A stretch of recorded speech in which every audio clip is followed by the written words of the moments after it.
आता स्पीड न्यूजला सुरुवात करूयात। आढावा घेऊयात वेगवान बातम्यांचा।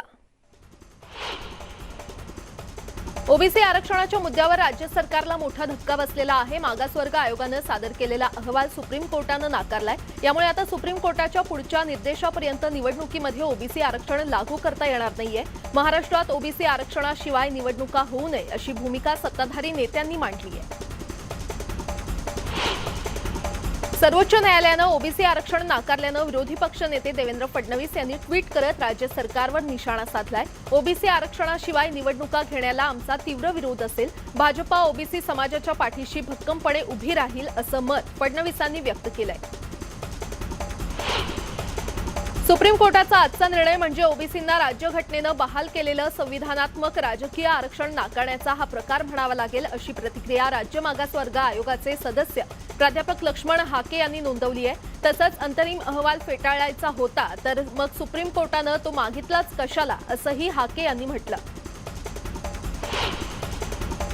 राज्य मागासवर्ग आयोगाने सर्वोच्च न्यायालयामध्ये चुकीचा डेटा सादर केला, त्यामुळे सर्वोच्च न्यायालयाने मागासवर्ग आयोगाचा अहवाल फेटाळला। न्यायालयामध्ये असंच होईल याची कल्पना राज्य सरकारला होती असा दावा भाजप नेते चंद्रशेखर बावनकुळे यांनी केलाय।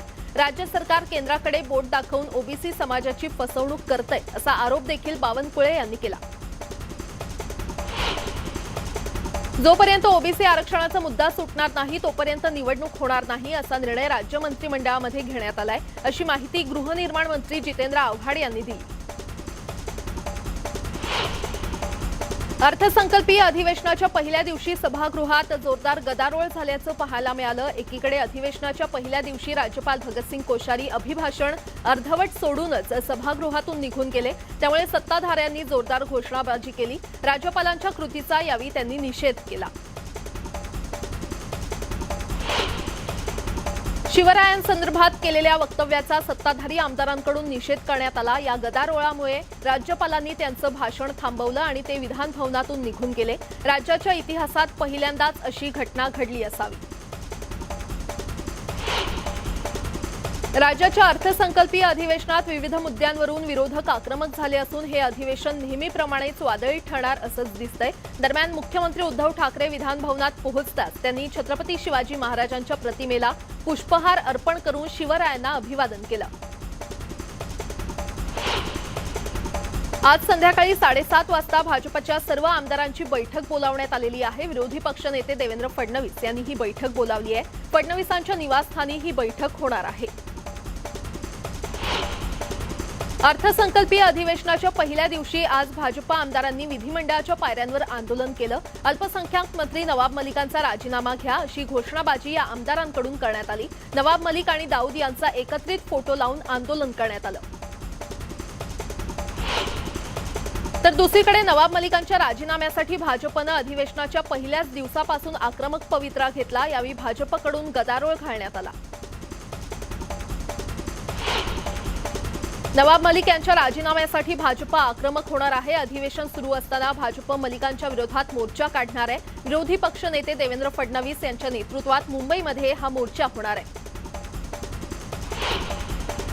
मलिक अटकेत असून अजून मंत्रिपदावर कसे आहेत, नेमकं मलिकांना कोण वाचवतंय? दाऊदच्या माणसाला वाचवण्यासाठी सरकारवर दबाव आलाय का असा सवाल विरोधी पक्षनेते देवेंद्र फडणवीस यांनी केलाय।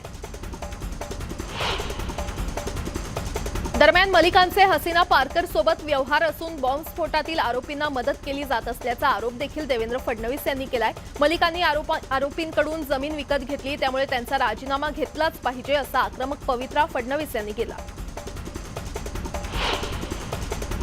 मंत्री नवाब मलिकांचा जामीन नाकारलाय। मलिकांच्या ईडी कोठडीमध्ये आता 4 दिवसांची वाढ करण्यात आलेली आहे, त्यामुळे आता मलिकांना 7 मार्चपर्यंत ईडी कोठडी देण्यात आलेली आहे। मलिकांनी हसीनाला 5 लाख दिले तर 55 लाख ही टायपिंगमध्ये झालेली चूक होती असं स्पष्टीकरण ईडीच्या पीएमएलए कोर्टात दिलेलं आहे। मलिकांनी हसीनाला 55 नाही तर 5 लाख दिले असं स्पष्ट करण्यात आलं।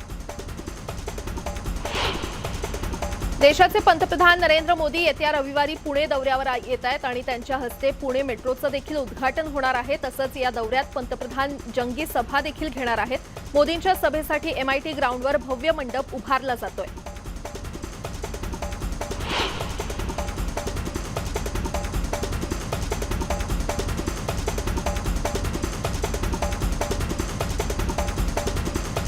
सुधीर मुनगंटीवारांनी शिवसेनेवर हल्लाबोल केलाय। त्यांच्याकडे किरीट सोमय्यांविरोधात पुरावे असतील तर त्यांनी जरूर द्यावे। त्यांचा ईडीवर विश्वास असेल तर त्यांनी तक्रार नक्की करावी असं थेट आव्हान देखील त्यांनी केलंय। महाविकास आघाडीतील विधान परिषदेचे आमदार संजय दौंड यांनी विरोधकांचा अनोखा निषेध केला। सभागृहाबाहेर खाली डोकं वर पाय करून संजय दौंड यांनी सर्वांचं लक्ष वेधलं। राज्यपाल कोश्यारी यांनी छत्रपती शिवाजी महाराज यांच्याविषयी केलेल्या वक्तव्याचा निषेध करण्यासाठी दौंड यांनी शीर्षासन केलं। भाजपचा दहशतवाद्यांशी संबंध असल्याचा गंभीर आरोप राष्ट्रवादीचे नेते एकनाथ खडसे यांनी केला। तर दहशतवादावर नाक मुरडणाऱ्या भाजपला पार्टी फंड देणारा इक्बाल मिर्ची हा दहशतवादी असल्याचा आरोप देखील त्यांनी केला। शिवसेनेचे खासदार संजय राऊतांनी विरोधकांवर जोरदार टीका केली आहे। आदळ आपट करून प्रश्न सुटणार नाहीत, ठाकरे सरकारला चरोटाही उठणार नाही। वादळ 2.5 वर्षापूर्वी महाराष्ट्रात आलं असल्याचं राऊत यांनी म्हटलं। दिशा सालियन प्रकरणी केंद्रीय मंत्री नारायण राणेंना मालवणी पोलिसांनी हजर राहण्याचे आदेश दिलेले आहेत। 5 मार्चला दुपारी 1 वाजेपर्यंत हजर राहण्याचे आदेश देण्यात आलेत। मात्र आमदार नितेश राणे यांनी पोलीस ठाण्यात हजर राहण्यासाठी वेळ वाढवून मागितली आहे। कोल्हापुरात जयप्रभा स्टुडिओ बचावासाठी गेल्या 19 दिवसांपासून आंदोलन सुरू आहे। आज या आंदोलकांनी शहरातून मुकफेरी काढत सरकारचं या प्रश्नांकडे लक्ष वेधलं। यावेळी सर्वांनी चेहऱ्यावर जयप्रभा बचावचा मुखवटा परिधान केला होता।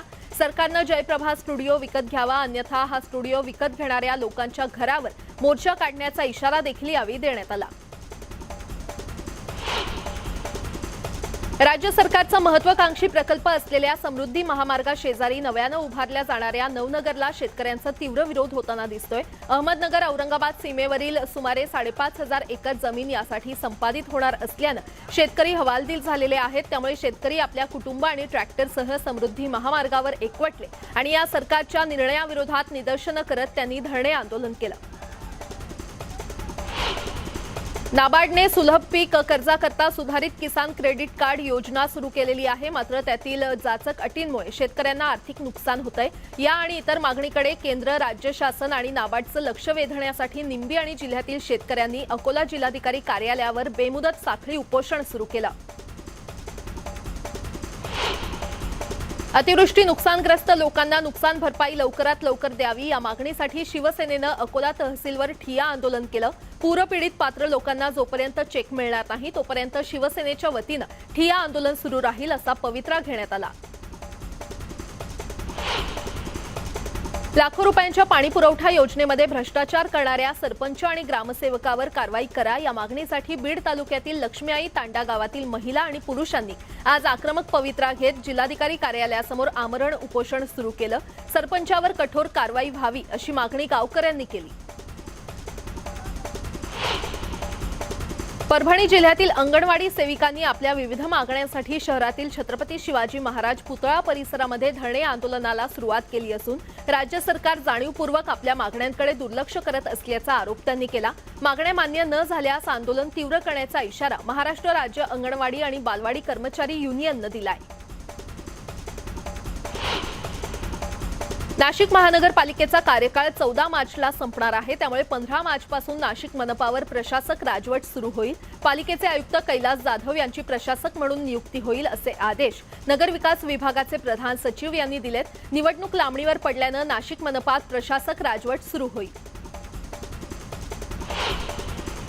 मनमाडच्या अंकाई किल्ल्यावरील तलावात बुडून एका तरुणाचा मृत्यू झाला असून अशोक कानकाटे असं या तरुणाचं नाव आहे। अशोक किल्ल्यावर असलेल्या तलावावर पोहोचण्यासाठी गेला, मात्र पाण्याचा अंदाज न आल्यामुळे त्याचा बुडून मृत्यू झाला।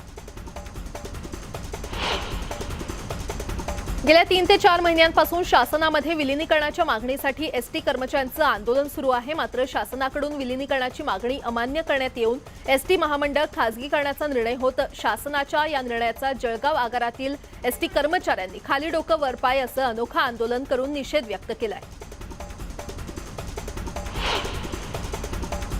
बॅनर लावण्याच्या वादातून 2 गटात हाणामारी झाल्याची घटना जालन्यातील रामनगर येथे घडली। एका गटानं दुसऱ्या गटातील तरुणावर गोळीबार केला। गोळीबारात विजय ढेगळे हा 22 वर्षीय तरुण पोटात गोळी लागल्यानं जखमी झाला। दरम्यान जखमी तरुणाला उपचारासाठी औरंगाबाद येथे हलवण्यात आलंय। दुचाकीसह शेतकऱ्यांचा शेतमाल चोरणारी आंतरजिल्हा टोळीला बुलडाण्यात स्थानिक गुन्हे शाखेच्या पथकानं अटक केली आहे। या कारवाईमध्ये 29,80,000चा मुद्देमाल जप्त करण्यात आलाय।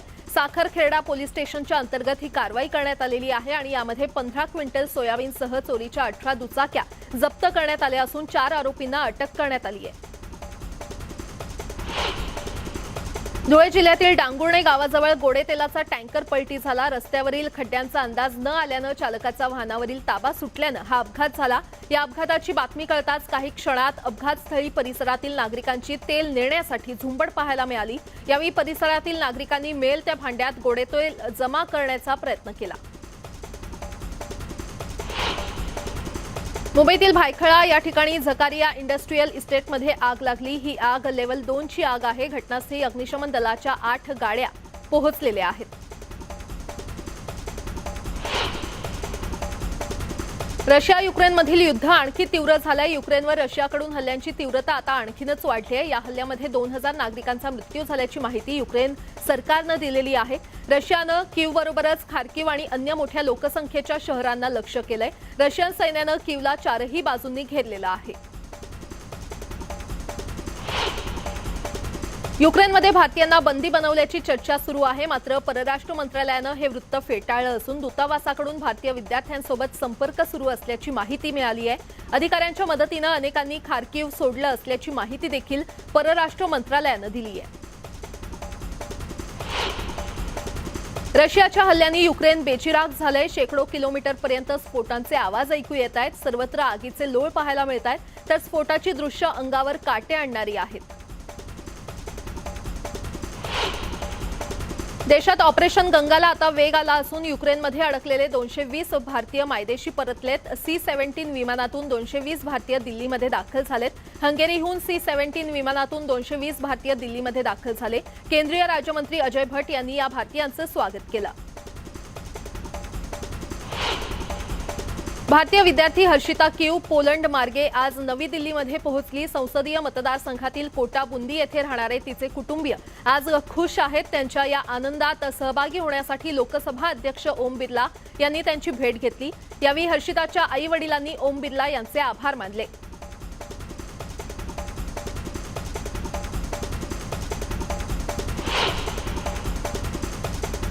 यासोबतच इतरही काही महत्त्वाच्या बातम्या आपण पाहणार आहोत। तुर्तास एक छोटासा ब्रेक। पाहत रहा न्यूज 18 लोकमत।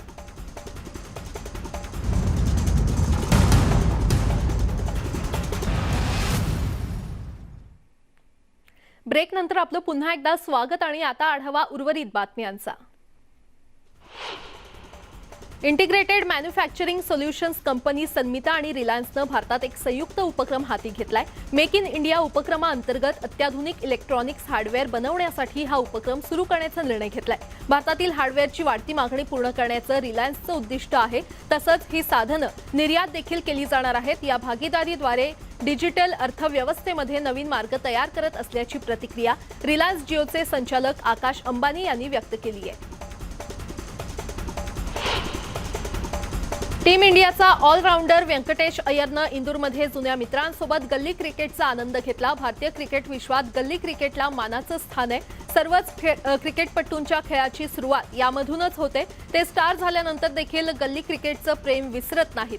अय्यरनं देखील इंदूरमध्ये रस्त्यावर बॅटिंग करत गल्ली क्रिकेटचा मनमुराद आनंद लुटलाय। अय्यरच्या खेळाचा हा व्हिडिओ सध्या सोशल मीडियावर व्हायरल झालाय। कन्नड सुपरस्टार यशचा बहुप्रतीक्षित चित्रपट KGF चॅप्टर 2 च्या ट्रेलरची रिलीज डेट जाहीर करण्यात आलेली आहे। KGF 2 च्या चाहत्यांना आता जास्त काळ वाट पाहावी लागणार नाहीये। 27 मार्च रोजी संध्याकाळी KGF 2 चा ट्रेलर प्रदर्शित होणार आहे। चित्रपटाचे दिग्दर्शक प्रशांत नीलनं याबाबतचं पोस्टर सोशल मीडियावर प्रसिद्ध केलंय।